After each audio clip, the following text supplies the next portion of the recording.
Hey, salut à tous, c'est Bloodfear. On se retrouve aujourd'hui pour une nouvelle vidéo qui sera consacrée à mes réceptions de chez Meian Édition parce que ce mois-ci, Meian, ils m'ont totalement régalé, ce qui fait que j'ai de quoi faire une vidéo entière consacrée à ce qu'ils m'ont envoyé. Donc c'est parfait, on va les remercier comme il se doit. Petit détail qui n'est pas négligeable, j'ai, comment dire, déjà ouvert le colis. Ce qui fait que j'ai déjà jeté le carton.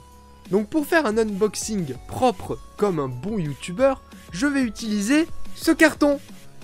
Et tous les mangas seront dedans. Oui, c'est tout à fait normal et réalisable.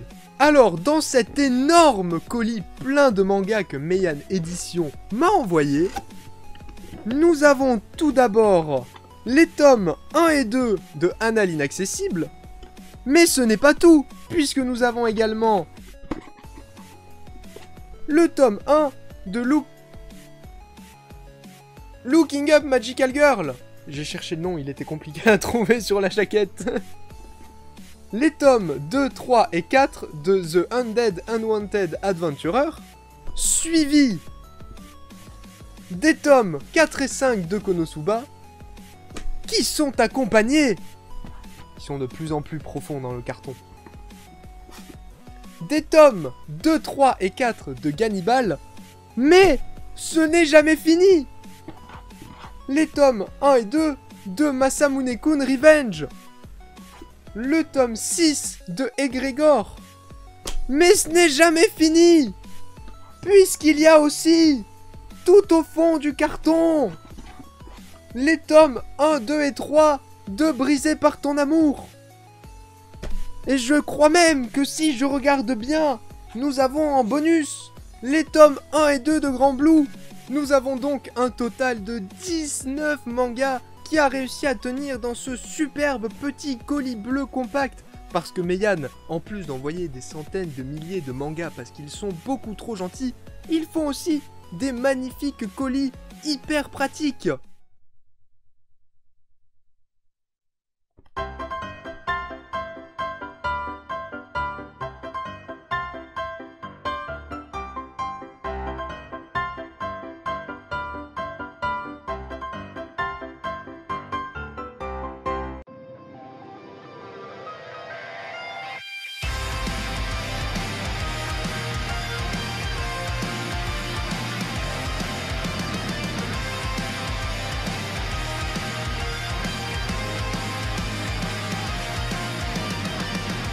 Du coup, sans plus tarder, on va commencer cette présentation de manga que m'a envoyé Meian ce mois-ci et qui promet d'être vraiment excellente parce qu'ils m'ont tout simplement régalé, comme vous avez pu le voir dans l'introduction. On commence premièrement avec un de mes gros coups de cœur de l'année dernière. J'avais adoré le tome 1, il fallait évidemment impérativement que je me prenne la suite. Les tomes 2, 3 et 4 de Gannibal. Gannibal, qu'est-ce que c'est? Comme son nom nous l'indique, c'est un manga qui nous parle de cannibales. Mais c'est aussi un des mangas les plus stressants que j'ai eu à lire de ma vie. C'est-à-dire qu'à chaque page que tu tournes dans Gannibal, tu es comme ça. Tu ne sais pas ce qui va arriver, tu ne sais pas ce qui va se passer. Les personnages sont tous super glauques. L'intrigue est super intéressante, psychologique et avec beaucoup de mystère. Franchement, si vous êtes fan du genre, je ne peux que vous recommander Gannibal, qui a en plus des dessins absolument magnifiques. Donc vraiment, ce manga a tout pour lui. Lisez Gannibal. C'est bien Gannibal. Manga suivant, j'avais également adoré le tome 1 comme Gannibal, The Unwanted Undead Adventurer. Ce manga est un petit peu dur à classer parce qu'en gros, il reprend un petit peu le concept du isekai, mais pas trop. C'est-à-dire que notre héros se réincarne parce qu'il meurt, mais toujours dans le même monde. Sauf qu'au lieu d'être un humain, il se réincarne en squelette. En gros, il a perdu les os, la peau et les muscles. Bah non, pas les os, c'est un squelette. Mais il ne va pas rester un squelette toute sa vie, parce que suivre un squelette, bah c'est pas fun. Parce qu'un squelette, ça parle pas. Voilà. Du coup, notre héros va, au fur et à mesure qu'il prend des niveaux et combat des monstres, évoluer, en passant d'un squelette à une goule et à plus si affinité. En gros, petit à petit, il récupère sa peau et ses muscles. Et il passe de muet à Parce qu'il a pas de corde vocale en fait. Du coup, on se retrouve avec un petit manga de fantasy avec un concept bien à lui et on prend énormément de plaisir à suivre notre personnage évoluer et à essayer de redevenir humain. Même si, vu sa gueule sur les couvertures, bah c'est pas gagné. On enchaîne avec les tomes 4 et 5 de Konosuba, un vrai isekai cette fois, mais vraiment un vrai isekai de A à Z, hein, qui reprend tous les codes, tous les clichés, absolument tout, mais c'est beaucoup trop drôle. Sans déconner, je pense que Konosuba, ça doit être l'animé qui m'a fait le plus rire de toute ma vie. C'est hilarant, je chiale de rire à chaque épisode, c'est beaucoup trop bien. Et le manga suit l'animé, donc bon, pourquoi s'en priver? Parce qu'en plus, la suite arrivera sûrement plus vite qu'en anime, donc c'est parfait. Si vous voulez vous taper des énormes barres, lisez Konosuba. Les personnages sont tous des bras cassés. Ils sont tous complètement cons et hilarants. Donc si vous cherchez une lecture décomplexée et qui va vous faire à coup sûr beaucoup rire, mais Konosuba, c'est juste une pépite dans le genre. Le manga suivant, c'est le tome 1 de Looking Up to Magical Girl, un récit qui a l'air complètement what the fuck, qui nous parle en gros d'une jeune fille qui adore les Magical Girls. Mais vraiment, elle les adore. Et un jour, elle se voit confier des pouvoirs. Du coup, elle se dit trop bien, je vais pouvoir combattre avec mes Magical Girls préférées que j'aime. Eh ben non, parce qu'en fait elle a été choisie pour être du côté du mal et donc combattre contre les Magical Girls qu'elle aime. Mais elle va vite trouver la solution à ses problèmes, puisqu'elle va tout simplement prendre un plaisir fou à les torturer. En gros, c'est un manga de Magical Girl SM. Qu'est-ce que je lis, putain? Je ne l'ai pas encore lu, mais ça a l'air... Comment décrire cette série sans passer pour un gros détraqué mental? Spécial. Et marrant. Donc on en reparlera. Le manga suivant, il s'agit des tomes 1 et 2 de Masamune-kun Revenge. Pour faire simple, il s'agit d'une comédie romantique où notre héros a, quand il était plus jeune, été rejeté par une fille parce qu'il était gros. Et du coup, qu'est-ce qu'il a fait? Il a fait un régime, c'est devenu un gros BG, et il va essayer de la draguer pour lui foutre un énorme vent, pour se venger. En gros, les persos principaux sont des connards.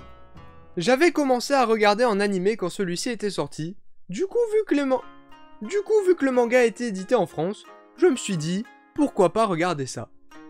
Donc voilà, je vous en reparlerai quand je l'aurai lu. On continue avec les réceptions, et cette fois-ci on a le tome 6 de Egregor. Egregor, c'est un récit fantasy pur, complètement excellent. On a du guerrier, de l'archer, du mage, de l'homme bête, des monstres dégueulasses, des monstres super mignons. Il y a de tout dans Egregor. Si vous aimez la fantasy et les gros combats, franchement vous allez être servi. En plus, il y a des pouvoirs extrêmement stylés. Mais ça, vous le verrez en lisant le manga. Bref, à tous les fans de fantasy et de jeux de rôle, Egregor va sûrement vous rappeler de très bons souvenirs. On enchaîne avec les tomes 1, 2 et 3 de Brisé par ton amour. Ceux-là, pour le coup, je les ai lus, je les ai même dévorés, j'ai enchaîné les 3 à la suite, et c'était vraiment excellent. C'est le genre de récit qui fait mal au cul et aux tripes. Parce que c'est violent. Mais c'est violent psychologiquement. Ah, quand tu lis un truc comme ça, que ce soit avant, pendant et après ta lecture, t'es pas bien. Tu ne peux pas aller bien. D'autant plus que le récit commence avec une scène qui est sûrement la fin du manga. Ou du moins vers les derniers tomes. Et au début, quand j'ai lu cette scène, je m'en étais même pas rendu compte. Mais du coup, quand tu apprends ça, bah t'as très envie de savoir comment c'est arrivé. Et d'un autre côté, je sens que ça va faire très mal. Donc si vous voulez vous faire violence psychologiquement, c'est vraiment un très bon manga à lire. Avec des situations très réalistes, mais un petit peu poussées à l'extrême. D'autant plus qu'il me semble qu'il y a une part d'autobiographie dans ce manga, car l'auteur aurait vraiment vécu certaines choses dans ce genre. Et franchement, quand tu sais ça en le lisant, bah ça met vraiment pas bien. On continue cette fois-ci avec les tomes 1 et 2 de Anna l'Inaccessible, une petite comédie romantique avec des jeunes adultes, chose qui change de d'habitude parce que c'est toujours des lycéens dans les comédies romantiques. Comme son nom l'indique, il nous parle d'une jeune femme du nom de Anna, je parie que personne ne l'aurait deviné sans moi, qui a l'air complètement inaccessible ça aussi je parie que personne ne l'aurait deviné sans moi, ce n'est pas du tout dans le titre, non, non, non, et qui est hyper sérieuse au travail. Sauf que, chose qu'elle ne montre pas, elle est folle amoureuse d'un de ses employés qui est complètement idiot et incompétent, et du coup elle se montre très sévère avec lui, sauf qu'en fait dans sa tête elle l'aime beaucoup, du coup quand elle l'engueule, elle se dit oh non c'est pas gentil, je l'engueule, c'est pas bien, oh là là qu'est-ce que je fais, ça a l'air très what the fuck. Voilà, donc si vous cherchez une petite comédie romantique assez courte, parce qu'il me semble qu'il n'y a pas beaucoup de tomes, eh bien celle-ci a l'air vraiment très différente des autres. Et pour terminer cette réception manga de Meian, on a les tomes 1 et 2 de Grand Blue, que je n'étais au départ même pas censé avoir. Petite anecdote, quand je demande des mangas à Meian, j'ai toujours l'impression d'en demander trop. En même temps, ils ont plein de mangas qui me tentent, c'est pas ma faute. Mais du coup, à chaque fois que j'envoie un mail, je suis comme ça, parce que dans ma tête, je me dis « S'il faut, je prends trop de mangas, ils vont plus jamais vouloir m'en envoyer, ils vont arrêter les partenariats et ça va être fini pour ma carrière, je vais finir à la rue et je vais mourir de faim. » Et du coup, j'avais demandé 17 mangas. Ce qui est déjà énorme et beaucoup trop. Du coup, je flippais en attendant la réponse. Et qu'est-ce qu'ils m'ont répondu? Oui, pas de problème, on t'envoie ton giga colis. Mais en plus, on te rajoute les tomes 1 et 2 de Grand Blue parce qu'ils sont bien. Non, plus sérieusement, merci infiniment à Meian pour l'envoi de tous ces mangas. Ça fait juste beaucoup trop plaisir. Ma pile à lire a triplé de volume à cause de ça. C'est terrible. Mais je vais faire tout mon possible pour lire tout ça le plus vite possible et vous en reparler en post sur Instagram. Suivez-moi sur Instagram. Du coup, j'en étais à Grand Blue. J'ai commencé à le feuilleter et ça a l'air juste beaucoup trop drôle. C'est-à-dire que au moment où je vais le lire, je sens que ça va être le genre de manga où je vais me dire j'ai failli passer à côté de ce truc. Et heureusement que je vais le lire du coup.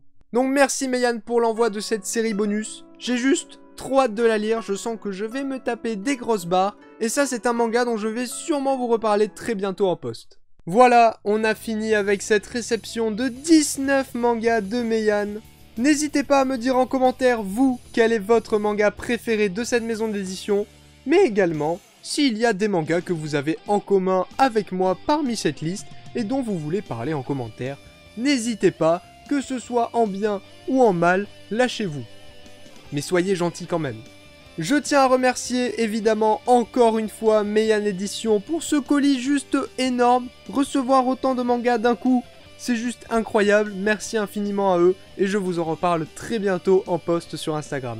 En tout cas, c'est ici que s'achève la vidéo. Merci à tous de l'avoir suivi. N'hésitez pas comme d'habitude à liker, partager, commenter et vous abonner si ce n'est pas déjà fait et si vous avez aimé. Et on se retrouve la semaine prochaine pour un achat manga qui s'annonce juste colossal.